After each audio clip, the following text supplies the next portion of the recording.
Why are factories in America's heartland idling their machines? Why are farmers near the northern border stuck with stock they can't sell? And why are thousands of workers bracing themselves for pink slips? Canada just dropped a game changer before summer even ends, a sweeping tariff law that hits hundreds of U.S. goods, from car parts to chicken. This isn't some abstract political move. It's an economic gut punch to states whose survival depends on trade with their northern neighbor. And now, 6 states are teetering, exposed, vulnerable, and already feeling the pain. Stick around because we're counting down the states getting hit the hardest, and why this could just be the beginning. And before we get started, don't forget to subscribe, like, and hit the notification bell so you never miss out on more engaging content. Number 6. Michigan. If you think trade wars only shake up the coasts, think again. Why are Detroit auto plants going quiet halfway through the work week? Why are Flint suppliers losing long-time clients? And why are Michigan's Canadian export buyers suddenly disappearing from the books? The truth is, Michigan's economic lifeline is tightly wound around auto exports to Canada. And in 2025, that cord is fraying fast. Factories in Dearborn are cutting shifts as parts sit idle. Grand Rapids tool shops have gone silent. Even Port Huron is seeing a 22% dip in goods crossing into Ontario. Did lawmakers really think Canada wouldn't strike back at the motor vehicle sector? Did anyone grasp how deeply Michigan's economy leans on that single route? And how many production lines will stall before the restart button stops working? This isn't just a manufacturing slowdown, it's a full-body blow. Hotels and restaurants in border towns are seeing fewer customers. Steel orders from northern mills have dried up. Trucking routes that ran for decades are being cut without warning. Is this the start of a broader collapse across the Rust Belt? Can Detroit survive another hit like this? If you live in Michigan, drop your thoughts in the comments. Are you seeing the fallout in your own town? Number 5. Texas. What happens when the nation's biggest exporter starts to stumble? Who steps up when billions in trade begin to vanish overnight? And who's explaining to Texans why a decision made in Ottawa is now threatening their livelihoods? Texas, long seen as an unstoppable export machine, is under fire in 2025. Port Houston shipments to Canada have dropped 11% in just 8 weeks. In Austin, tech firms are losing contracts that once accounted for over a quarter of their earnings. Out west, energy crews are clocking out early as Canadian orders for drilling gear vanish. Why would Canada target Texas? Maybe it's not about population, maybe it's about precision. Strike Texas, and you shake the whole system. The once thriving tech corridor from Austin to Dallas is slowing. Semiconductor deals are on ice. Business trips to Toronto? Canceled. Even warehouses in Fort Worth, funded by Canadian investors, are hitting pause on expansion projects. Have Texas companies grown too comfortable, assuming trade ties would never snap? Are they waking up to a harsh truth? That one piece of legislation can upend decades of partnership? And when that happens, it's not the executives feeling the pain. It's the folks on the ground. Energy suppliers are scrambling to find buyers for unused equipment. Manufacturing plants are full of unsold product. Offshore support companies are bleeding clients. Refineries are cutting back on overnight work. Is this a delayed implosion in the oil economy? And will it be family-run shops, not industry giants, that get hit first? It doesn't stop there. In Lubbock, farmers who once sold cotton and produced to Canada are flooding already packed local markets. South Texas transport firms are scaling back fleets and letting drivers go. Even ranchers are seeing contracts vanish as Canadian partners back away. How long can small towns hang on like this? Will entire communities disappear as their cross-border lifelines are cut? If you're in Texas, tell us what's happening near you. Are jobs drying up? Are deals suddenly falling through? Let us know in the comments. And before we reveal the next state, smash that like button, hit subscribe, and keep watching. The next one on the list might surprise you. Number 4. New York. Why are midtown hotels slashing rates in the middle of high season? Why are cross-border bus companies canceling weekend trips? And why are high-end retailers in Manhattan quietly panicking? New York's economic tension isn't hidden, it's front and center. Canadian tourists once fueled a huge chunk of the Empire State's summer income. Over 4 million visited last year, spending nearly $2 billion on shows, shopping, and experiences. Now, that flow has slowed to a trickle. Retail stores in Manhattan have seen a 31% drop in foot traffic from Canadian visitors. Major tour companies have axed routes between NYC and Ontario. Upstate wineries that depended on Toronto tourists are left with rows of untouched bottles. Why are shops near Times Square opening late and closing early, even on weekends?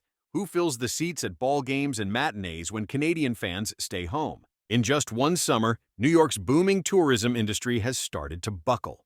Local coffee shops in Niagara Falls are seeing sales plunge. Buffalo cab drivers report their worst July in nearly a decade. Even scenic ferry rides on Lake Champlain are running empty. Crews say it feels like February in the middle of July.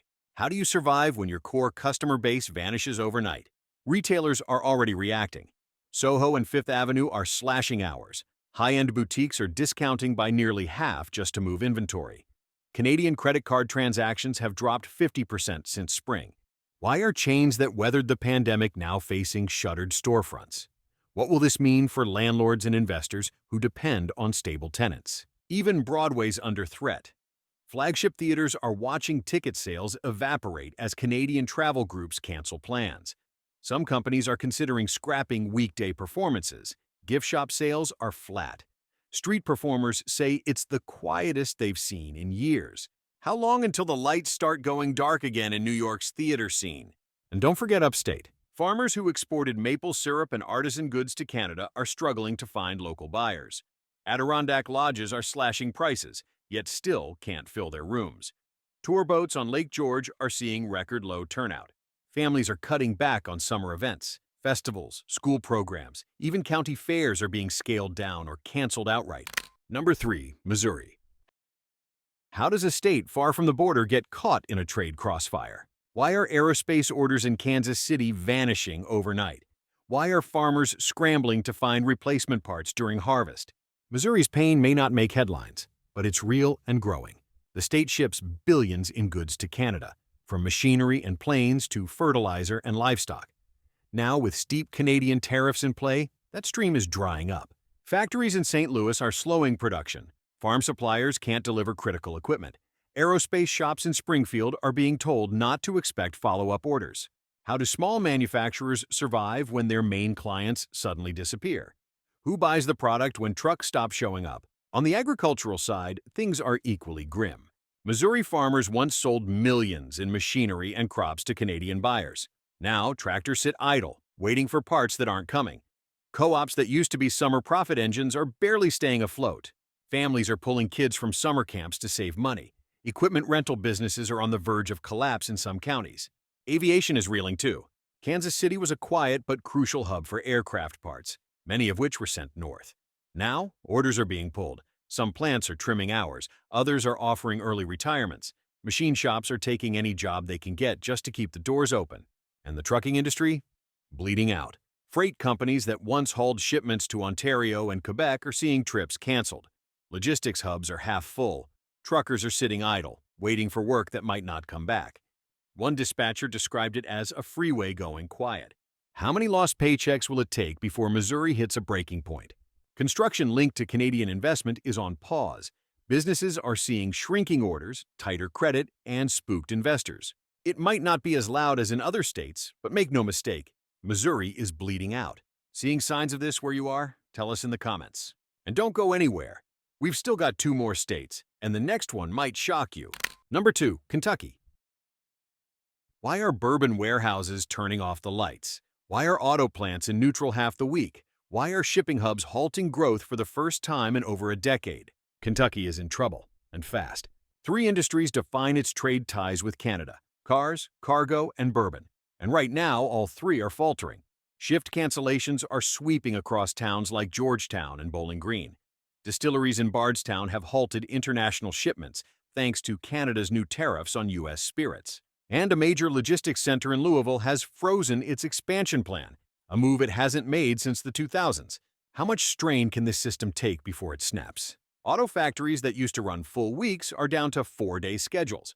Canadian demand for Kentucky-made vehicles and parts has collapsed, and no one's stepping in to fill that void.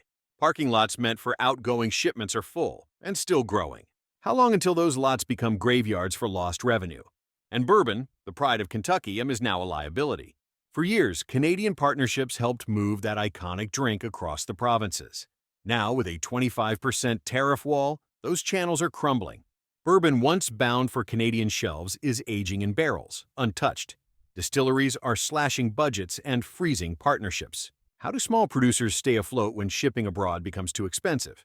Then there's logistics. Louisville's airport, a cargo powerhouse, is seeing volumes fall. UPS drivers are being asked to take unpaid time off. Routes that once guaranteed profit are being quietly eliminated. Why are entire warehouses sitting on unsent goods? When did Kentucky's freight machine start grinding to a halt? And it's hitting local communities, too. In northern Kentucky, lunchtime traffic at industrial diners has plummeted. Gas stations are cutting hours. Radio ads are vanishing as small businesses tighten their belts. Number 1, Tennessee. Where are the Canadian fans that used to flood Nashville each summer? Why are Memphis warehouses filled with goods that aren't going anywhere? And how did one of the South's rising stars get dragged into economic freefall? Tennessee is unraveling, and it's happening in plain sight. Canadian visitors were once a key part of Nashville's success. Today, the music is quieter, the crowds are thinner, and the bookings, they're gone. Shipping out of Memphis International has slowed. Major logistics firms are scrapping routes to Canada. In Chattanooga, manufacturers tied to Canadian deals are cutting hours and raising red flags. Why are venue workers picking up second jobs? Why are tour guides waiting days for one booking? Canadian tourism was Tennessee's secret sauce, and it's gone. Bookings are frozen. Ticket sales at the Country Music Hall of Fame are down 40%. River cruises are half empty. Tour guides are unemployed. Out-of-town plates are rare. Tickets are available, but only because nobody's buying them. Behind the curtain, logistics is faltering. FedEx, one of Tennessee's biggest employers, is getting squeezed by higher border costs and longer delivery delays. Warehouses in Collierville are rotating staff. Third-party haulers are scrambling. Truck stop business is down. If the trucks stop moving, what happens to everyone else? And now manufacturing's catching the heat. In eastern Tennessee, factories making tools and auto parts are bleeding contracts. Orders are delayed. Some have offered workers unpaid leave. Shop floors that once ran 3 shifts now go dark by noon. And the restaurant scene? Quiet. With fewer tourists, tables are sitting empty. Tip jars are light. Kitchens are closing early. Even in hotspots like Pigeon Forge, managers are trimming hours to avoid losing money. How long until the first business shutters for good? How many workers will walk away before things bounce back? The signs are everywhere, from empty hotel rooms to silent shipping docks. If this video shed some light, don't scroll away. Tap that like button, hit subscribe, and share this with someone who needs to understand what's really going on. There's more to come, and next time, it might be your state in the spotlight. Thanks for watching, stay sharp and stay tuned.